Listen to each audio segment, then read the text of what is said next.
we're checking out some storms that have been popping up pretty fast this afternoon. I'm sure Chief Meteorologist Gene Norman has been watching that rainfall, tracking it in the Storm Track Weather Center. How are we looking? And for some folks, it came down really fast. It created some big problems on the roadways. Take a look at what our own Ted McInerney ran into. He was on Green Springs Highway. You see him looking toward downtown, and you see that rain coming down fast and furious, although you can still see the buildings off in the distance. And he reports that there were some high water spots along that highway, as well as I-65 at Alford Avenue.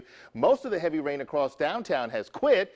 And as we take a look at Storm Track radar right now, there's very little going on over Birmingham. We put our lightning tracker over this because I want to show you that there's still some lightning going on with the thunderstorms that are off to the west here through sections of Reform and off into Fayette County. So there's still some lightning going on with those thunderstorms, and they continue to push their way off to the west. We'll put a track on these storms to show you where they're going to be heading, and they're going to continue to push their way into sections of Pickens County, sections of Lamar County, and there's also a pretty healthy thunderstorm down around Calera. Lots of lightning down there. This one isn't moving very much, and that's been the problem. These storms have popped up, and then as they die, they send out a rush of cool air and hits another pocket of warm air nearby, causing new storms to percolate, and that pattern will continue for at least the next couple of hours on into this evening. Now tomorrow we'll have a different direction for the storms. Today again they've been moving from east to west. Tomorrow we've got a little cool front heading our way, and that will change the motion of the storms.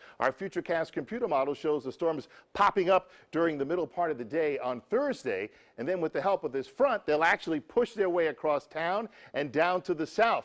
There's a good chance we'll see another round of the kind of storms that we saw today, but once we get this front through here, we're looking at some drier air, less of a chance for storms heading toward the weekend, but a return of our July heat, which once again escaped us today. The high in Birmingham only 89. You can see the wet streets down in Fayette with the storms that have just cleared that part of the county, although they continue to push off toward the west. Temperature there has dropped to 88 degrees with a west-southwest wind, but it's still pretty steamy out there. Dew points in the low 70s. That gives us a humidity close to 75%. Notice where the rain has fallen. Temperatures have dropped significantly. It's 80 here in town, 73 Alabaster, 75 in Coleman.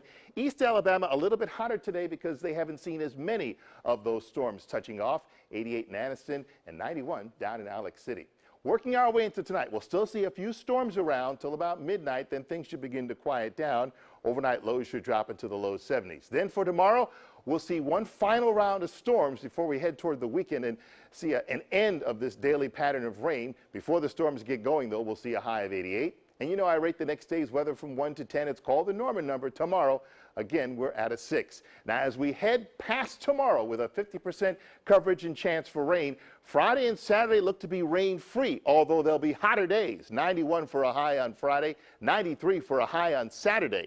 Then something very unusual is going to happen. I say it's unusual, but it's already happened 2 times this month. A new front will arrive on Monday, and after that front moves through, look at the mornings. Tuesday and Wednesday, we're in the 60s again. Highs will only be in the mid-80s.